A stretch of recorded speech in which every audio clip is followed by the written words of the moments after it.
MHA Podcast. MHA Podcast. MHA Podcast. Hey, I am hosting this show, Quinn. I'm sorry. You are taking the words right out of my mouth. Todd's drooling at the mouth. Let me get you a tissue right here. I'm worried that he's Nick Foles. I see the word regression plastered all over his stats. Well, and I cheated a little bit here. You bastard, how could you? This is a cheat-free zone, a Tom Brady-free zone, and you're funking it up. If I want to win a fantasy championship, I don't want my quarterback doing that crap. I have Theo Riddick in front of. Okay. What the Wow. Eddie Lacy's going to be great. How could you, in your right mind, in your sane mind, Eddie Lacy's going to be great? I don't like doing it, but I'll agree with Todd. I totally disagree with Todd. Especially with Quain. I hate drafting next to Quain. I'm just gonna have that bottle of tequila right next to me. See, people should be listening to the show just to strategize around us. Hello, MHA owners. We are 4 weeks into the 2018 NFL season, and how crazy has this year been? So glad you're with us as we have a totally ridiculous show for you. As we look at the MVP so far, how about some of the biggest disappointments in the fantasy world that has failed us owners? And we'll also tell you which owners might be in trouble after 4 weeks of action and which owners are already heading towards that Tiki Trophy. And we'll redraft the first round to see where those elite players should have gone, or if there's elite players that were drafted shouldn't be in the top 12 anymore. Eric Lansing, along with the usual suspects of Mikey Renault and Todd Diamond. Is it fair to say that fantasy football sucks? Yes, it sucks. No, not really. But It's fun. Is it fun? Yeah. Sometimes I just laughing at us. The fantasy football gods, just one thing after another. of course they do.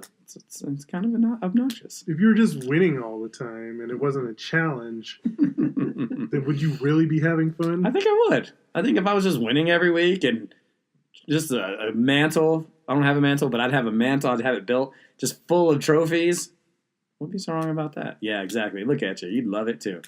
Anyway, We all I actually do have a mantle full of trophies. Oh, God. it's not more than me, especially after fantasy baseball yesterday.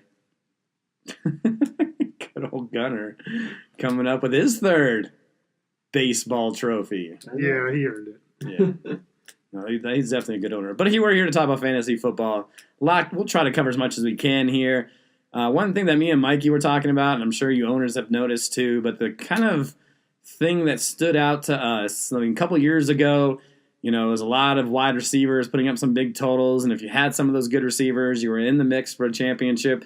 The next year was all about those running backs, especially those rookie running backs that came out of nowhere to really put up some amazing fantasy stats. Kilgore Trout could definitely attest to that. And this year, we're running, what is it going to be? Is it going to go back to wide receivers? Is it going to be running backs for a little while? We are all wrong. It's the quarterbacks that are piling up the points. We've seen some great quarterback seasons here in the MHA, from Dante Culpepper way back to Peyton Manning, who had his record-breaking seasons, and of course even to Tom Brady with Randy Moss put up some incredible numbers. But this year, it seems like all of the quarterbacks are putting up some amazing stats there on the sheet. What are your guys' thought when you see this number? It's amazing how many quarterbacks, and I'll give you the stat here in a little bit, but man, to have 60-plus points, usually we joke, right? Like, man, Aaron Rodgers, he'll get you 60. Mm-hmm. This year's been 60, 70, and even 80 so far. Yeah, it's kind of brings it back like the first year I got in the league, and a lot of quarterbacks were putting up all these numbers. But yeah, it's a passing league. I mean, and we even see too how the NFL is protecting quarterbacks and doing everything to put it in their advantage, and quarterbacks are just throwing the ball around like it's nothing, and it just feels like 60 is just like a norm, just like normal. Like, 60 points, and then if they put up more, like, oh wow, put up 70 or 80, but 60 just seems like it's nothing, like just walking down the street. These quarterbacks, so it's crazy. I think more and more, I think there's a couple things going on. I think the defenses aren't as good. Got that right. I think you're running into a situation now where these running backs that are coming in are more pass-catching running backs. And so they're doing that a lot more, racking up completions as opposed to just handing the ball off. So there's a lot of this RPO stuff going on, which gives the run-pass option for the quarterback. So, yeah, I mean, it's just amazing how many we're seeing, like you said, 60, 70, 80-point performances where these guys are throwing 5 and 6 touchdowns like it's nothing. And Mitchell Trubisky, holy crap. 6 touchdowns. Did he have 4 in the first half or 5 in the first half? It was nuts. Yeah. He could have had more if they didn't have that big lead. So for someone like me who thought Mitchell Trubisky, and maybe it's just, let me ask you this. Is it more quarterbacks are starting to figure things out, or is it more that defenses are really, really bad? It's a little bit of both. That's not what I asked. I asked which is more likely.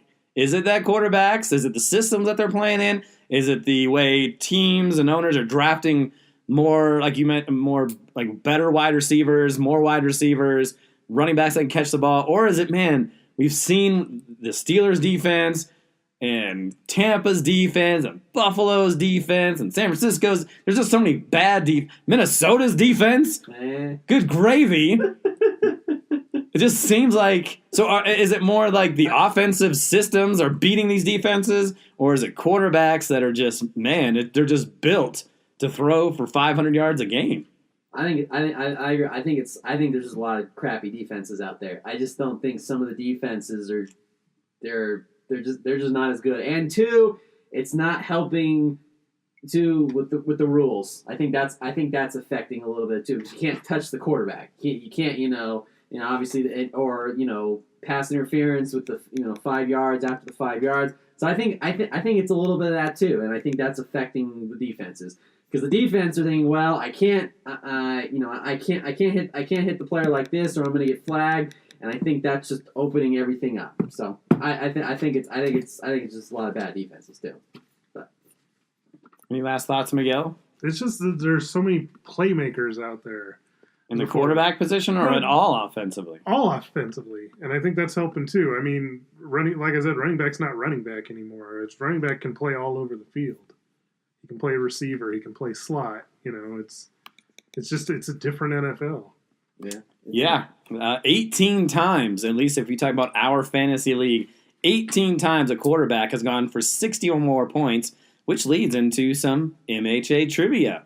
Hey, who wants to have some fun? I do. Now, you just saying you want to have fun, or do you really want to have fun? I really want to have fun. I'm just saying I want to have some fun. Which we all love here. And we're doing this podcast on a Monday night after the Broncos lost, so we're trying to find energy and all that. Speaking of Patrick Mahomes, and he had a 73-point day, not today, but during, I believe, week 2 is when he had a 73-point day for sure. But talking about some MHA trivia, and Mike, you might know this. We kind of talked about this yesterday. But which quarterback has the highest scoring day so far this season? Andrew Luck. Well, that's close. He had 83 against me yesterday. Thanks, Paulin. But he is not the number 1 quarterback, at least in terms of one single game performance. Anybody else want to take a guess? Mike, we kind of talked about it. I think it was Drew Brees. Yeah, Drew Brees had 84 points, so one more than Andrew Luck in week 3. Man, Kirk Cousins, 72. Watson, 64. Matt Ryan, 64. Derek Carr and Jared Goff, 74 points. Oh, man, just so many. You talk about Cam Newton had 65. Big Ben had an 83-point day. 74 for Drew Brees on a different week. It is just incredible. So, with all that, as I'm trying to do some math as I go along here, but continuing MHA trivia, can you guys tell me the top scoring quarterbacks? And we'll go one at a time. So, who is the top? So the top 5. Who are the top 5 scoring quarterbacks? Name me one, Miguel. I'll say Big Ben. Okay, Big Ben. He is 5th at the moment. I'm tallying up Patrick Mahomes' stats here to make sure that he is not forgotten, as he had 51 in week 1, 73 in week 2, 54 against San Francisco. He had 52 against us, so that gives him a total of 230, and that actually puts him in the top 5. So as I give away one of them, so Big Ben would not be in the top 5. So we know Patrick Mahomes is 3rd amongst quarterbacks with 230 points. Todd, give me an answer here. I'll go with my quarterback, Matt Ryan. That is incorrect. Matt Ryan is actually... 29. No, you're right. I missed him. Oh. Todd's right, folks. Todd is right. Oh, my God. He is currently 4th with 227 points. Mikey? Drew Brees. There you go. Drew Brees, number 2 at 235. So we got the number 2, the number 3, the number 4, and now we're looking for the number 1 and the number 5. Anybody can blurt anything out. Come on, guys. I No, I'm know just one kidding. of them, but Deshaun Watson? Deshaun Watson is not one of them. Kirk Cousins seems obvious. That is the number 1 quarterback. How about that, Todd? Yeah. You didn't draft him, but you have the number 3, so it's not a big deal. Yeah, Kirk Cousins, 246 yards. Kirk Cousins, 43 in week 1, 76 against the Packers in week 2. Another bad defense. 51 against Buffalo, and 72 against the Rams defense, who arguably is the best defense, at least coming into this season. Maybe probably not anymore. But I could find that out. But so there you go. We're still missing one, guys. My ass is still pretty sore based on this quarterback. Well, that would mean Andrew Luck. yeah, That's right, Andrew Luck. 83 mother effing points. Rams defense, at least fantasy-wise, is number 2. Behind, who's number 1? Not that anybody cares too much about defenses. Bears? There you go. Nice job, Todd. My Bears. So there you go. The top 5 scoring quarterbacks in our league. Kirk Cousins, Drew Brees, Patrick Mahomes, Matt Ryan, and Andrew Luck. Go figure that. All those quarterbacks that went early. I mean, Drew Brees went early. So that makes sense. Yeah. But Sean Watson went. I'm just looking. I could look at the board. Tom Brady, Aaron Rodgers, all those guys further down the list. Not bad quarterbacks. And Russell Wilson's had a bad season, but good old Globex ended up picking up Andy Dalton. That worked in his favor. So quarterbacks is definitely where it's at. We'll keep going along here. We could talk about quarterbacks all day because we're a quarterback scoring league. But let's talk about some fantasy MVPs. We're about less than a quarter of the season in, but we're 4 weeks into the season, right? Mm-hmm. So who do you tell me who you guys think the fantasy MVPs are so far? Alvin Kamara. Yeah. This guy's averaging almost 30 points a game as a running back. 28 points per game in our scoring system. Does that change when Ingram comes back? Well, I don't think it does, to be honest with you, because it's not like Kamara was running the ball 20 times a game, with Ingram out. So I think Ingram becomes more of a runner. Kamara has 47 targets so far, which is just... He does get some attempts running, though. Yeah. He had 8 in week 1, 13 in week 2, 16 in week 3, and 19 against the Giants. Yeah, maybe it goes down a little, but, I mean... It's working, right? Yeah. It's working, right? You don't want to change it too much if it's working. Yeah. I don't know. All right, so Kamara, do you guys have anybody else? Todd Gurley, Melvin Gordon. Sure. Yeah, I mean, I would pick Kamara over those guys, but how about James Conner? You talk about a team for bye week. He's 2-2 now after his loss this week, but man, talk about a guy who was drafted in the last round that is now a number 1 running back in the league. You can look at it that way, too, where it's guys that didn't get drafted high that are making a difference. And there's been a huge difference since Le'Veon Bell's not back yet, although breaking news, Le'Veon Bell's supposed to be back after week 7. That's the bye week for the Steelers, supposed to be back in week 8. Do you think he gets traded before then? I'm going to say no. You're going to say no. What do you say, Todd? If Steelers were going to do it, they would have already done it by now. I think they are going to trade him. I think they got something in Connor. Mm-hmm. What's the point of keeping a guy that you know is not going to stick around because you've burned that bridge with him? True. Now, are they asking too much? What the reports are that they're looking for a second-round pick and a good player. So, I mean, is anybody willing to give up? I mean, a second-round pick I think is easy to give up, but I don't know what constitutes a good player. I think either they're looking if they're looking for a good player, it's not an exact clone of Le'Veon Bell, but maybe like 2 or 3 players that could add up to Le'Veon Bell. Maybe that's what they're looking for in a good player, because you're right. What constitutes a good player for Le'Veon? Le'Veon Bell, arguably, when he is on the field, he is probably the best running back in the league. So you say, okay, a good player. Well, and even in what position? Are you a wide receiver, a running back, tight end, or Steven, what good player are you wanting back for Le'Veon Bell? Because if you do trade Le'Veon Bell, you're gonna have to get something. You can't just give him away for free, unless he walks, obviously. And then that's one thing. But if you're gonna trade him, you can't just be like, all right, just give us whoever. You can't. You have to be very sure, because if you're not, you'd rather just keep him and let him walk that way. Why isn't a second round pick enough? That's a high pick. Well, I'm surprised. And you're getting a first. really great player. But I'm surprised they didn't Other ask than for he's a little bit older than he was yesterday, but Yeah, but my thing is they're a losing team right now with Connor. That's a good point. So for me, that's not on Connor though. That's on that putrid defense yeah, that they're but throwing out there. I'm sure as an organization, they're going to probably be looking at it like, well, we're losing now. We're going to need Le'Veon to come in and save the day. So I don't think they're going to trade him. All right, so there you go. We'll talk more about trades as we talk about the league, and our league who made some trades, which includes Le'Veon Bell. Any other MVPs? You talk about the three-headed monster Saints of Thomas, Kamara, and Breeze for Belt Sanders, who's 2-2. But man, that's an incredible 3. I think he overdoes it though. You talked about the Ben Watson, right? Right. He's playing. Not only is he playing Thomas, Kamara, and Breeze, which is fine, but then he's stacking it up with Ben Watson and Ted Ginn Jr. There's only so much usage to go around, right? Yeah. And for them to play the Giants on the road, they only scored 33 total points. And they got 0 from Ginn and then 2 from Ben Watson. So, yeah, and just in terms of where he is and how good those 3 have been, he has Derrick Henry. For him to have to play Ted Ginn,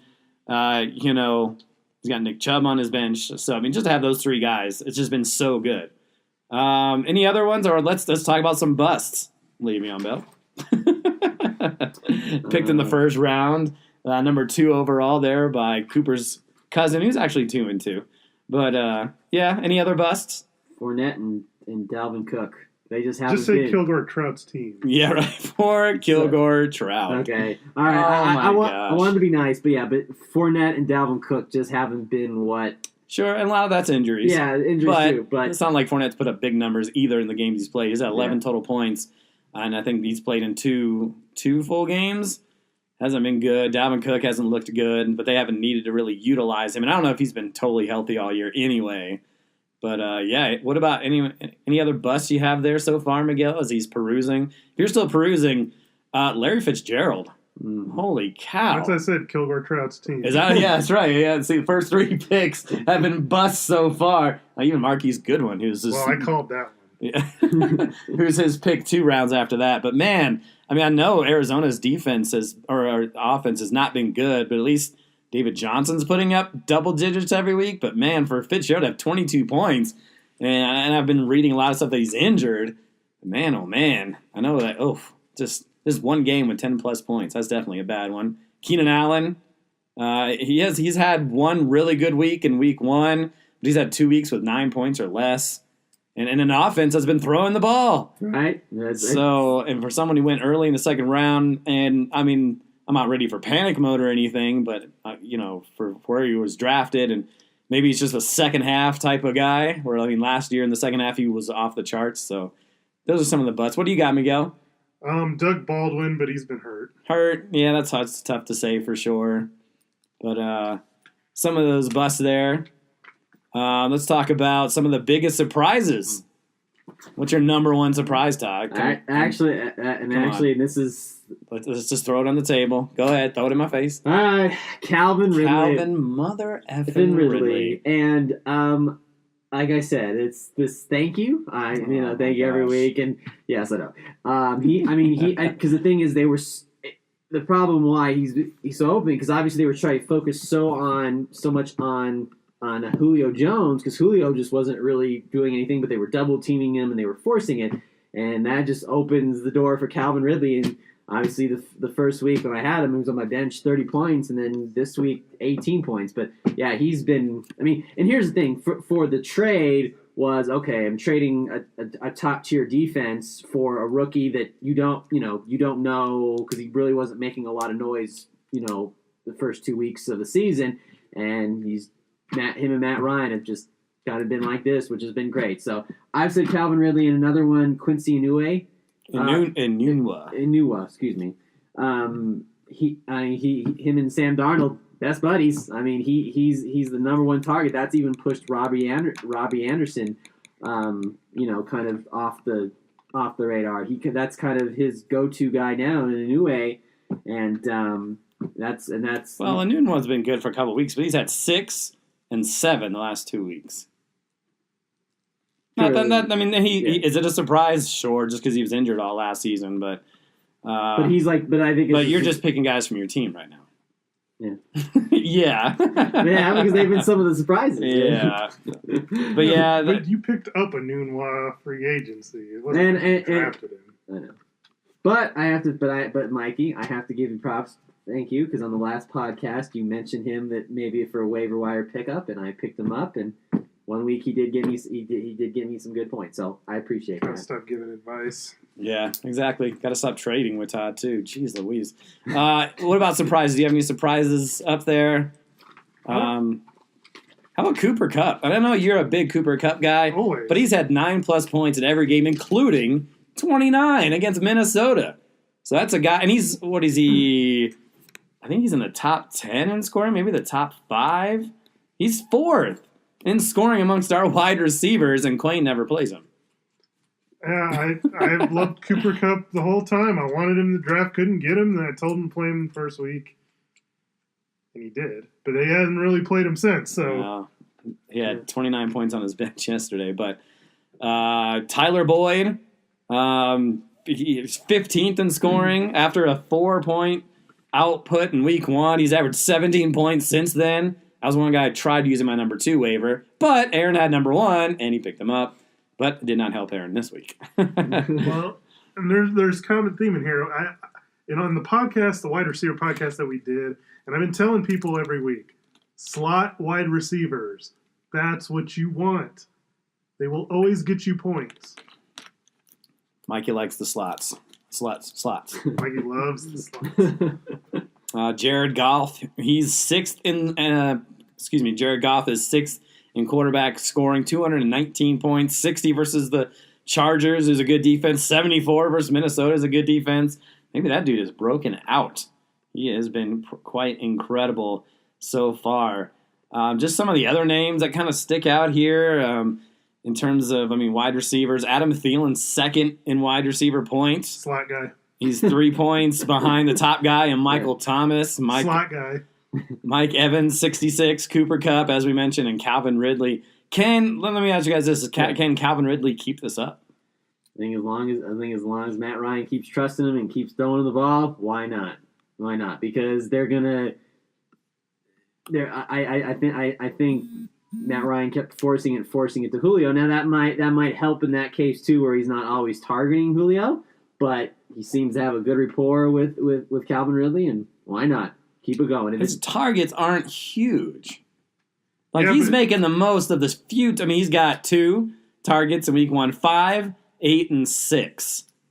Not big. That's not a ton. Not huge, but this is the Will Fuller of last season, right? Yeah, but we went over the stat yesterday. It said that Matt Ryan has 6 touchdowns now to Calvin Ridley. They've played 4 games.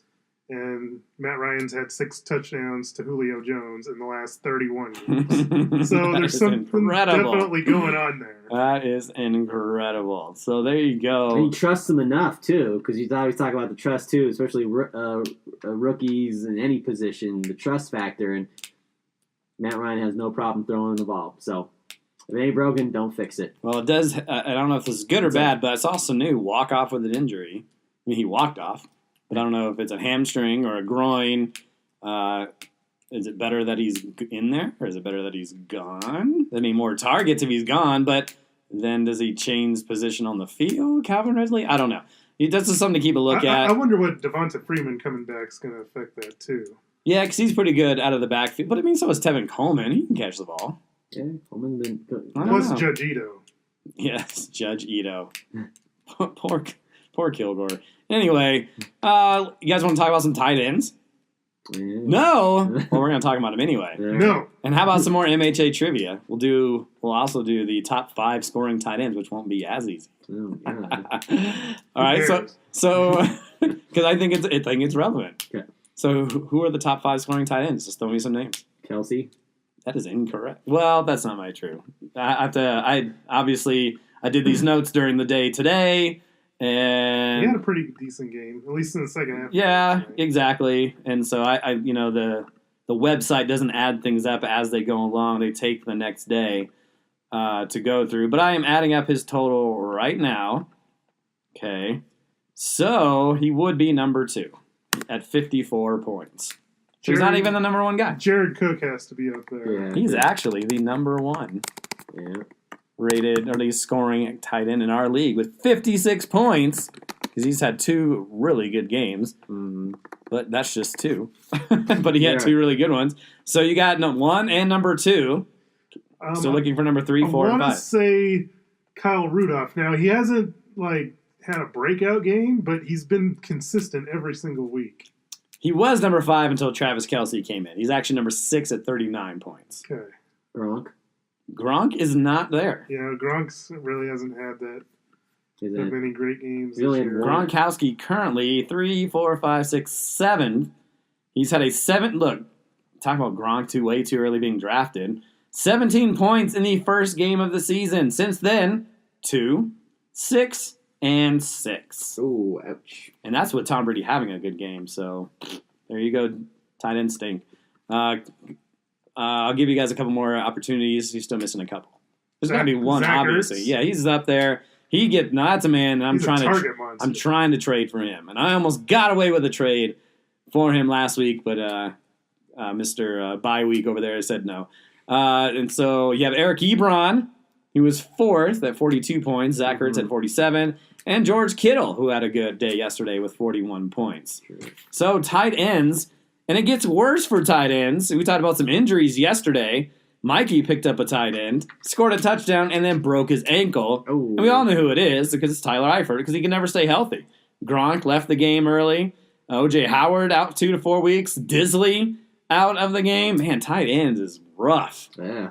Oh my goodness, that is not a Waste of position. space. It is. Whew. Yeah, that's pretty Goodness bad. gracious. That's pretty bad. Oh man! All right, so let's see if we can do this. We've never done anything quite like this, I don't think. But in terms of buying guys low and selling guys high, you guys have any buy low candidates out there? Mark Ingram would definitely be a guy. But he is not going to get traded. How bad does Kilgore Trout need Mark Ingram right now with Dalvin Cook and Leonard? There's no timetable for Leonard Fournette's return. At least the last time I heard, so they don't even know. I agree in the nature of regular season, regular fantasy leagues, but there's no way. You'd have to give up a ton because he needs him bad. Yeah. Sure does. How about Nick Chubb? Yeah. You talking about a buy low type of guy? He just had a good week, although it was only on 3 carries. It was some crazy stat that he over 100 yards and a touchdown on 3 carries, which is nuts. I think Chris Hogan kind of falls into that category. You know who bought low?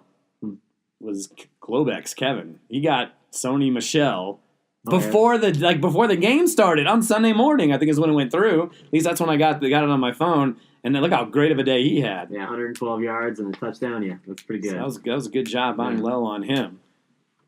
But yeah, I would have said Keenan Allen, but that's my dude.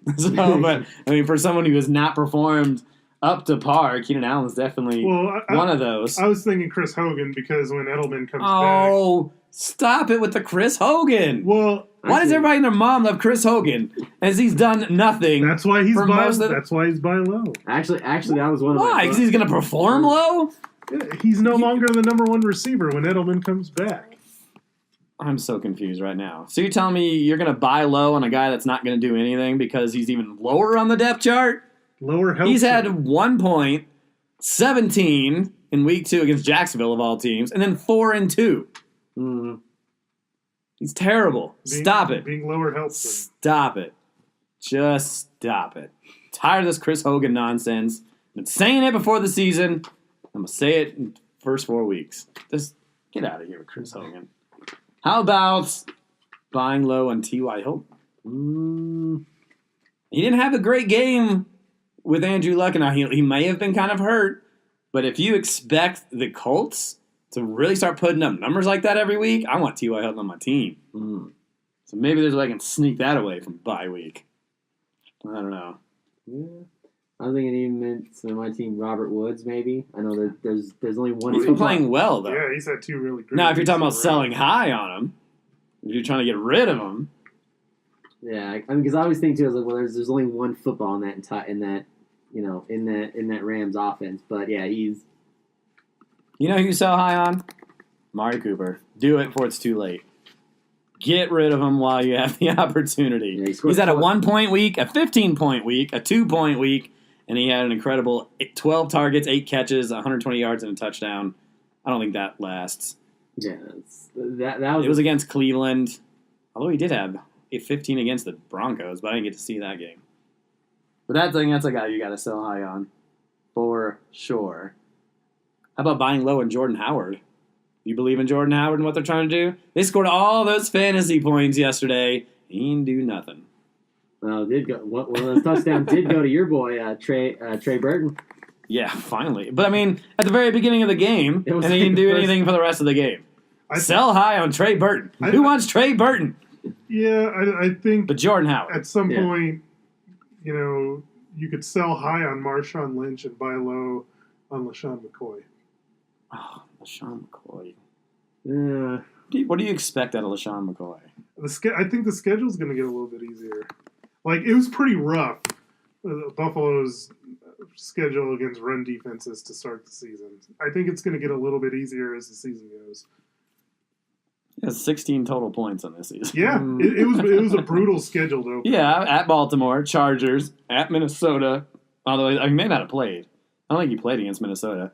And then 5 against Green Bay. He was 5 for 24 and had a couple catches in there. Pretty brutal. Maybe Kenny Golladay. For Galladay? Galladay, yeah. What do you think about that, Mikey? You're a Galladay owner who's trying to get rid of some wide receivers. Update for all those who need wide receivers. Mikey is desperate to sell. Not desperate. I shouldn't Not call it. desperate. I shouldn't say that. I'm but open for business. He's over. Oh God, no, And he's going to have to be forced to shut down. Because overstock. He's overstocked with wide receivers. yeah. 'Cause he's going to be the number. He looks like he's the number one. Well, He's on the field, 97% of the time. So, I mean, Detroit's constantly playing 3 wide receivers, so he's not leaving the field. I don't think what he's done so far is Fluky? I don't think it's fluky. because sometimes too he does line up. There was a couple possessions where he did line in the slot, even though that dude's like 6'4", and is clearly would be a outside wide receiver, but. No. Because the thing too is, I mean, he should be the number one. I mean, what Golden Tate and Marvin Jones? Well, except at least Marvin Jones hasn't done squat. I think Galladay's been better, but Kenny Galladay. Just trying to bring up his stats here. He's at double digits in 3 of 4 weeks. Last week was the Golden Tate day. But that doesn't mean he's a guy you shouldn't try to acquire from Mikey if necessary. How about Kenyon Drake? A lot of hype. I mean, he had a great last half of the season, maybe 7 to 8 games. I was averaging over 5.5 yards a carry. And boy, not this year, is he? They just don't use him. yeah. Why is that? I don't know. They're too busy chucking the ball around? It's so weird in my The offensive line has not been good. They just Not been lost good. another lineman to injury. They keep trying to make 50-year-old Frank Gore thing. He's only had 8 carries in the last 2 games. Yeah, they don't That's like interesting. him. They don't like him. Wow. All right, so maybe it's a time to buy low on Kenyon Drake. Anything else we want to say about buying low, selling high on guys? If you have any thoughts about any of the guys up there so far, I mean, I think it could be anything. Adrian Peterson's trying to sell maybe high on him. Maybe. That's not a because- bad thought. Because obviously I was offered a that- trade Is that going to last? by Quayne, Adrian Peterson for Devontae Adams, but I declined that because I don't think he's going to get 20 touchdowns like Devontae Adams is. But nonetheless, though, he is still the number one back in that Washington backfield, and Depends on what you think about Washington. Mm. Like, how many games do you think they're going to win? Because when they're ahead, he's great. But if they're behind, he's never going to see the field. True, yeah, they're just going to keep chucking the ball. They paid out because they traded for Alex Smith, so... Yeah, they're just going to keep throwing to Chris Thompson. So... Yeah, but Chris Thompson gets injured. Yeah, that's true, too. What? So, And then they lost that game against Green Bay, and he still had 2 touchdowns and 120 yards rushing for Adrian Peterson. they won that game against Green Bay. Oh, did I read that wrong? Yeah, they won. I did read that wrong. My mistake. And he had 6 points in a loss to Indy and 18 points in a win against Arizona. Yeah, he's probably the easiest person to figure out. Yeah, I think you're right. And they have New Orleans next weekend on Monday Night Football. Yeah. Get Chris Thompson in your lineup if you have him, Kevin. So there you go.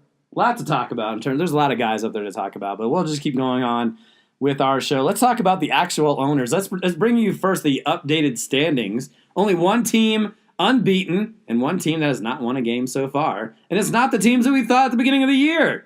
I'm never drafting for anybody again. Screw you, Gonzo Cats. 4-0 so far. Right behind him is Butterfingers. Well done, Todd and Calvin Ridley nonsense. Another undefeated that went down was Lion Rip, thanks to Mikey over here, who improves his record to 2-2. So just 2 teams at 3-1, and there's a bunch of teams all mixed up at 2-2. Bye week, Belt Sanders, CUP, Cooper Cousins, Lemonheads, and the Tamales. And then you have a couple teams that are 1-3, and both Kevin, who maybe have turned things around by getting rid of, well, you didn't get rid of him, but Russell Wilson not in his starting lineup, NWA, and then Kilgore Trout, the team. Me and Todd said we thought if we did it based on the draft, Kilgore Trout would win the championship. Mikey said Globex, but man, Kilgore Trout 0-4.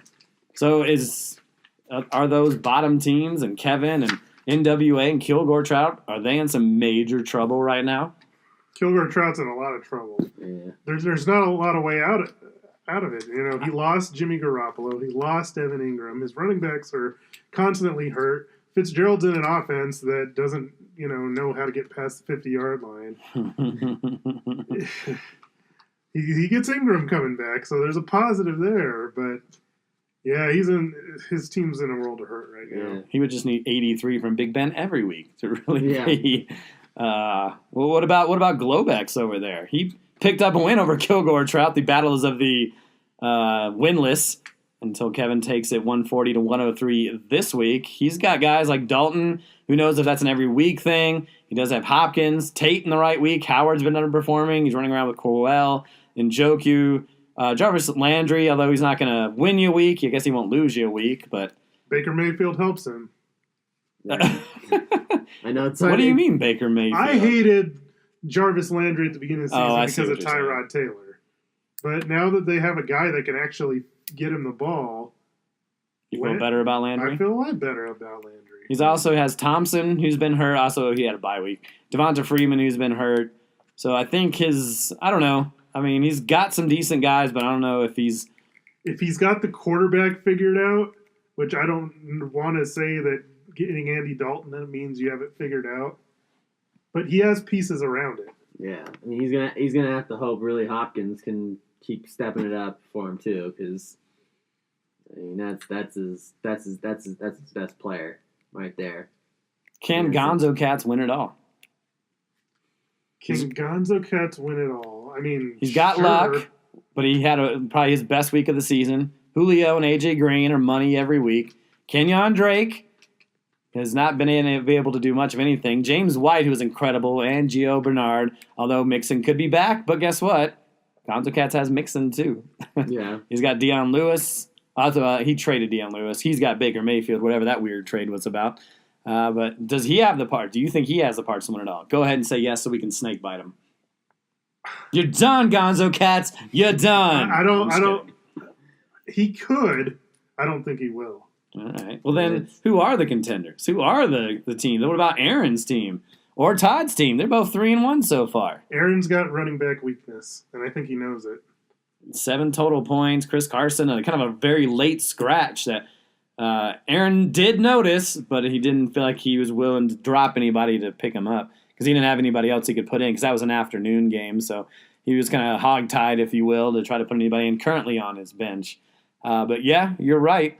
But, I mean, do you need to have it if you have everybody else? If you have Brown and Antonio Brown, Mike Evans, and Kelsey and Tyreek Hill, those are pretty amazing spots right there. Let me tell you, and this is going to sound funny, but there's a 2-2 team who I think is a decent shot to win. Me? Tonight. Is it me? It's not you. Damn. Who is it? It's Quayne. Oh, I got to play him next week. What about Quayne? Well, he's got Patrick Mahomes, Thielen, Robinson, Elliott, McCaffrey. And he's got McCaffrey, who's also been kind of one of the best players so far. And Cooper Kupp. And Cooper Kupp. So there you go. That's a pretty stacked team. Oh, I got to play him next week? Oh, darn. All right, so there you go. Let's talk about Todd's team. No? Okay, let's move on. Right. Saquon Barkley, everybody. Yeah, Saquon. Barkley's been great. Consistently. Ridley's been great. Adams has been great. I have to figure. Here's what I think about Todd, and Todd's done really well so far. So much of his team is like your team with the Chargers and Allen's with the Saints. A lot of Todd's teams surrounded around the Falcons, and so if he hits an off week where the offense is not on, lights out. Lights out. That's the danger part. You know, if they have a week where the team scores 17 points, your team's probably not going to win. True. I mean, I kind of saw that a little bit, obviously, week one when they went to Philadelphia on the opening night, but only 29 points. But if the team scores 35, you're not going to lose. So, I mean, that's just kind of how you got to take it.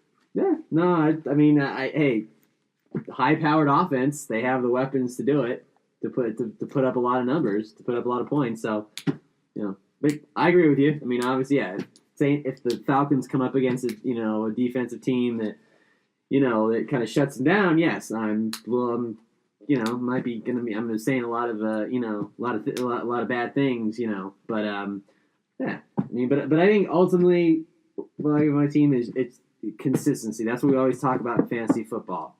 Consistency. Can your team consistently put up double-digit points for you every week? And so far, my team has. I mean, I would say the only little wrinkle right now, a little bit, is Lamar Miller. I mean, he only had 4 points this week. The previous week he had 12. But other than that, I'm not really like, panicking, like, I need to go do this. I need to trade for this. No, it's and even my backup quarterback and Blake Bortles, he's putting up at least 40, 50 points. Now, are we talking about your backup quarterback right now? Are you wasting time talking about Blake Bortles on this show? Yes, I am. That's how much Todd loves his team. He's talking about his backup quarterback. I was just saying to Mikey's point of maybe like a defense that the Falcons come up to. Maybe I might think about putting in Bortles for Ryan that week. You should have drafted Kirk Cousins. That's what you should have done. Oh, I know I should. But I didn't. But I'm 3-1. What do you want me to do? Yeah, it's unfortunate. Mikey's got a good team. I was worried about his running backs, but Kareem Hunt has really figured things out, or at least the offense is starting to use him a little bit more. And if Royce Freeman could just be steady, Mikey's got the wide receivers, although even Beckham hasn't really broken out yet. So he's right there with that, too. Sure, tight end sucks, but it sucks for everybody. So yeah, sure does. So a lot of good stuff going on here. Gonzo Cat's at the top here after 4 weeks. Kilgore, unfortunately, all the way at the bottom, and a cluster F in the middle. So there you go. Do we want to talk about the trades that have happened so far in this league? I really don't want to. You just give one verdict. We can just give a grade for each one. Eric probably fleeced and then got fleeced. Yeah, maybe. I mean, I had so many. I felt good. So we're talking about the Calvin Ridley for Minnesota defense. I needed a defense. I hate playing streaming defenses. I thought, well, Minnesota, they have some tough matchups early, but they have so many good matchups later on. So I thought, well, I have Mike Williams, I have Will Fuller, I have Corey Davis, Keenan Allen. I have all these great wide receivers. I think it's worth it to give it up. And now Calvin Ridley is 4th in the entire league in points scored. Ugh. And then Minnesota can't stop. Not a lot of people can't stop the Rams, but to come up with -4, that's disappointing. Not that it would have mattered this week. Should have asked for the Bears defense. Maybe, perhaps. Okay. What other trades did we have? They had Le'Veon Bell. So I gave up. What did I give up? Buck Allen. Buck Allen and Julian Edelman for Le'Veon Bell and Demaryius Thomas. Thomas hasn't done anything. I thought I could swing him around to get something from somebody. Has so many Bronco fans in the league, but he's been underperforming. And with the news of Le'Veon coming back after Week 7, I just got to hope I'm in a good position to still be in the playoff race. We'll see how that goes with Quinn coming up this week. And we saw that we kind of talked about the other trade, Deion Lewis for Baker Mayfield. I don't know why you would do that as an owner unless you have some sort of an affinity for a quarterback. You really shouldn't trade quarterbacks for running backs. No. Especially ones that play. I just don't think that makes sense. Like, if you need a wide receiver, fine, but don't quarterback. I mean, Mayfield's not going to be in an offense where he's going to throw it. He's not getting 80 points. Now watch, as soon as I say that, it's going to happen this week, just like Mitchell Trubisky. So, well, I just jinxed it. Congrats. You better start Baker Mayfield. So, I feel like there was another one. Oh, Sony Michel for Michael Crabtree. Right, we talked about that one. So those are the trades. I told you I was going to make some trades this year. Yeah, Just may not have been the right ones. Well, the Le'Veon Bell one. We'll see. We'll see. That's If I'm still in alive, progress. we'll see if I'm All still right. alive. But, Julian Edelman can at come least in. there's a lot of action going on. Yeah, and I think that's good. I mean, especially for Gonzo Katz, who didn't even draft his own team, and I don't know if he was even paying attention as he still had some. Well, who's he had on the bench that should be dropped by now? Oh, Rob Kelly, for gosh sakes. He has him on the bench, and Anthony Miller hasn't done anything either. But he's out there, he's making trades, he's putting in the right guys, and he's whooping my butt. All right, so the last thing we're going to do on this podcast is we're going to redraft the first round to where we think it should be based on what's happened so far and how we think things are going to kind of pan out, if that makes sense. You guys ready to do another mock first round? Yeah. All right, so let me bring up my sheet here to make sure that I got this right. So I kind of put it how we drafted before, Mikey, Todd, Eric. So we'll go through the first 12 picks. Mikey, you have the first pick. If you were drafting first as of today and kind of thinking about for the rest of the season, who would be your number one draft pick? Todd Gurley. Over a Kamara, huh? Yes. And tell us, is it because of Ingram? It's because of that offense. I mean, just looking at everything, there's not a way that you can focus on stopping Todd Gurley because now Goff is ripping you to shreds. Right. So I just think there's a greater chance for Gurley down the road to that. I just think he's going to overtake Kamara. My argument would be is that there are options now with Cooper and Cooks and Robert Woods. If you go on the other side of the Saints, you have Michael Thomas, maybe Ingram, and then who else after that? Like, I feel like he's going to get the more opportunities to score just because there's less options I have to worry about. Who's the number 2 wide receiver over in New Orleans? Is it Ted Ginn? Ted Ginn. And he did nothing this weekend. So I don't know. I feel like that's why I would have taken Kamara over Gurley. But that's just me. But I mean, Gurley is definitely not a bad choice. Yeah. He's performed up to par, and he doesn't even have a backup running back to deal with as when Mark Ingram comes in. But we saw how that could work last year too. I just think he's the more complete player. Okay, so Todd, who are you picking number 2? Kamara. So kind of talked about Kamara there, leading probably everybody outside of quarterbacks in points per game, close to 30. Yeah. For me, that'll make my pick easy. It's got to be Melvin Gordon. So glad I picked him over. Not that Kareem Hunt's been bad, but man, oh man, that dude's catching passes. He's scoring touchdowns. He's the 3rd highest scoring running back amongst all of them, and especially with the running backs. I've had people already ask me if I would be willing to trade him. And for what he's been able to do, 22, 27, 16, and 27.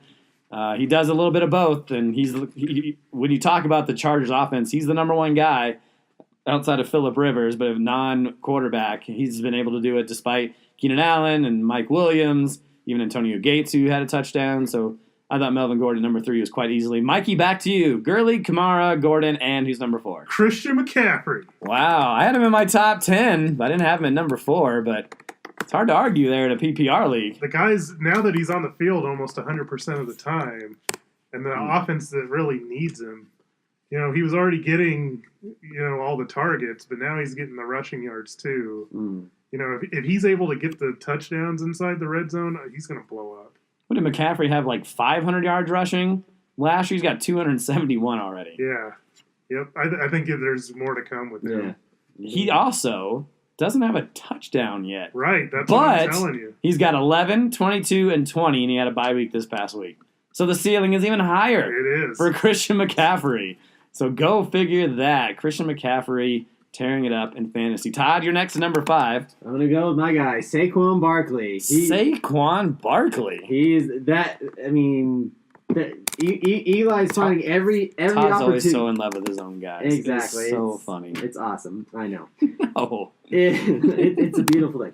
No, he's that offense. Eli is every opportunity, every possession to give him the ball, whether it's catching or handing the ball off to him.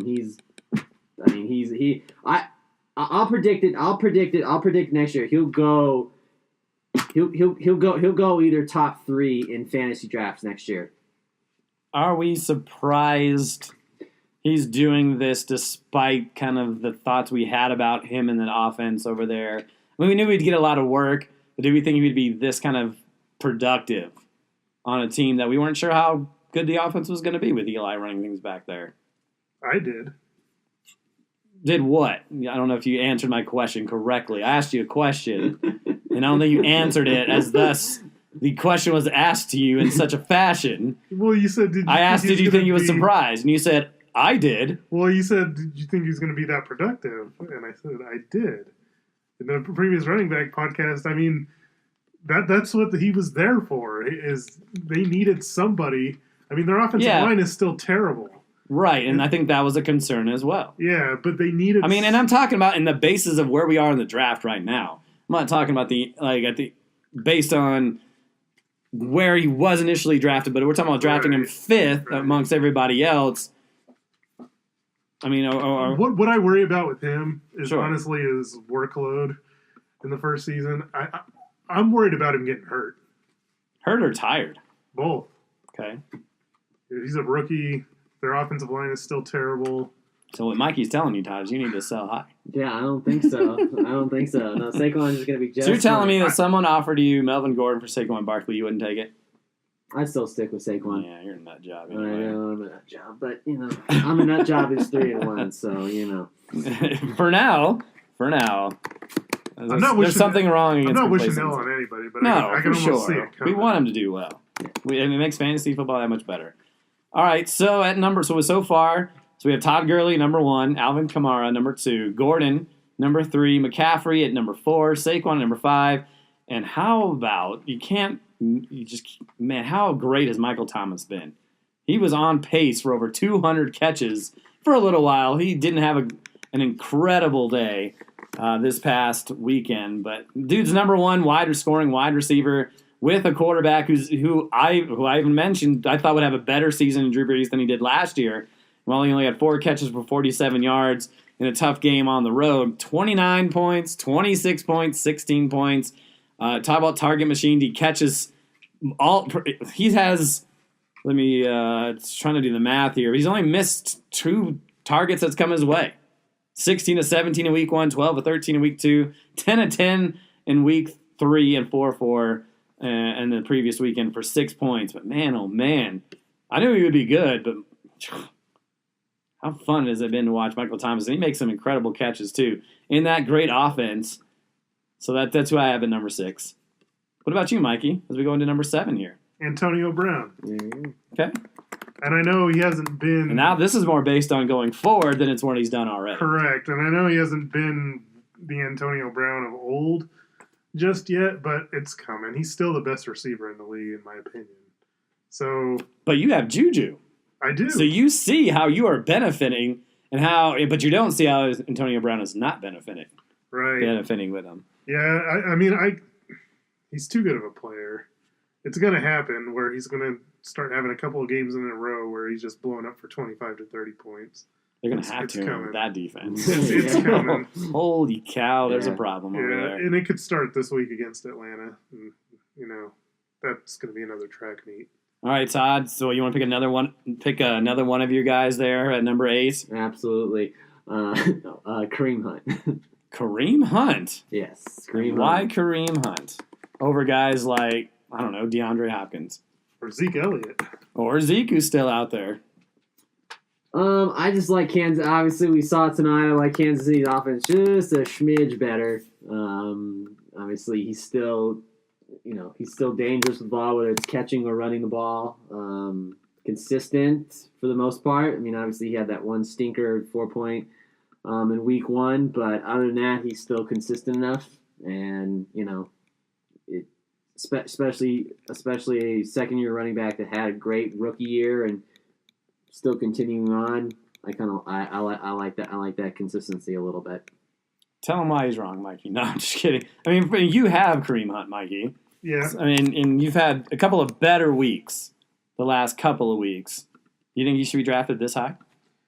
I feel like he's still a first rounder, like end of first round guy.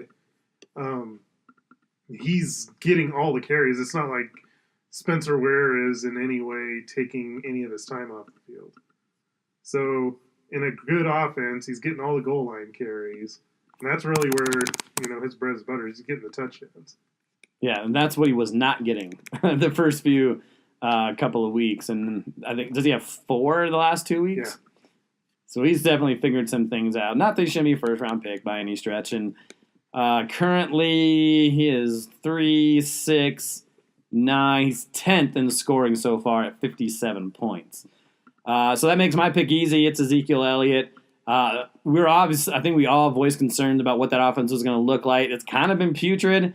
Boy, he has really stepped up. I think he leads the league in rushing. He does at 426 yards, 2 touchdowns. He also has a receiving touchdown. How about that catch he made from Dak Prescott in that game yesterday? Over the shoulder to keep the drive alive. He's got 15 catches, so he's well on pace to beat what he had last year. And I know he missed some games, but we were always concerned, could he catch enough passes? And he's got 15 already through 4 games. That's not the elite of the elite, but that's nothing to sniff at either. So I like Ezekiel Elliott there for sure. They're talking about, man, he's going to get work. They have nobody else over there.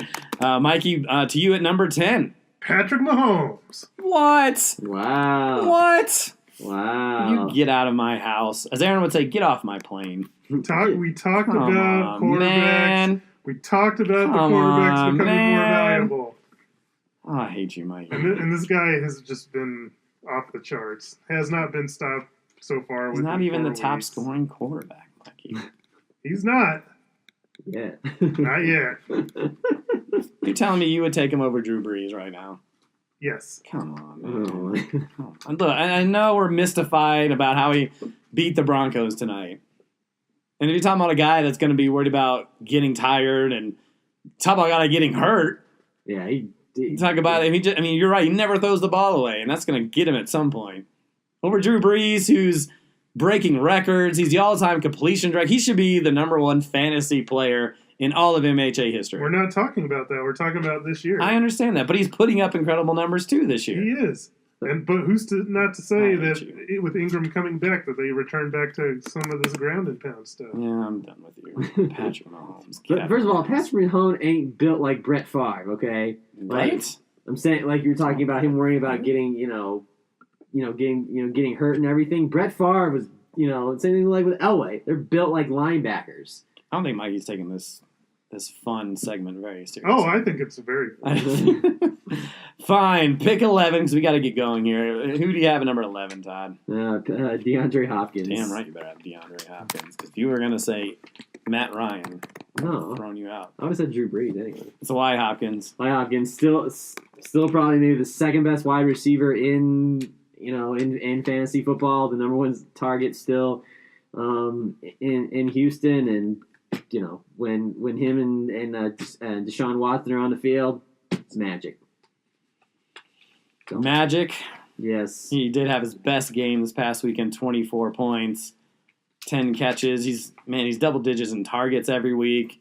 Yeah. This team is not great. What is the record? Are they 1-3 so far? Is that right for Houston? I feel like that's right. I mean, it's right here in front of me. Yeah, they just beat Indy. Seems like they're going to be playing from behind a lot. Yeah. I thought their defense was supposed to be another defense that was supposed to be good. It hasn't been. Our offensive line is just terrible, though. Yeah, Probably yeah. the worst in the league. He's definitely running for his life. And so with the last pick in the first round, I picked Julio Jones. He's put up. He still hasn't. I don't think he has a touchdown yet this year. No. but he is putting up incredible numbers. He's on pace for over 2,000 yards receiving. So I don't think that is a concern, at least in terms of touchdowns. I mean, he's had 173 yards in one game and 169 in another. He's a beast. He's a great player. So kind of redrafting the first round for the rest of the season. Todd Gurley, number 1. Alvin Kamara, number 2. Melvin Gordon, number 3. Christian McCaffrey, Saquon Barkley. So a lot of top, 5 running backs in a row. Not a lot of them out there. Michael Thomas, Antonio Brown, Kareem Hunt, Ezekiel Elliott, Patrick Mahomes, DeAndre Hopkins, and Julio Jones. So I think that wraps up the show. Anything else you want to say before we get out of here? Week 4. And Trout's in a bit of a trouble, but I mean, it seems like everybody else is really right there to make a run, and still a lot of season left to go. Declan, you don't win your championship in week 4, so. Wow, riveting stuff there, Todd. Yeah, that's what I'm here for. I don't think anybody in the history of fantasy sports has won a championship in week 4, unless you have a 4-week fantasy football season. Who would have thought that bamboozle, that dead fish that was disgusting, was actually killed with it? Oh my goodness! Some fighting. I don't think we can top that. Yeah. That is the line of the night. There it is. Well, there you go. MHA podcast in the books. We'll see when we get back on here once again. But we wish you all owners the best of luck. Kind of. But keep having fun. Talk more on Facebook. Golly, no one talks on Facebook. It's quite annoying. So we'll see you next time. For Eric Lansing, Todd Diamond, and Patrick Mahomes' favorite friend, Mikey Renault. We'll see you next time.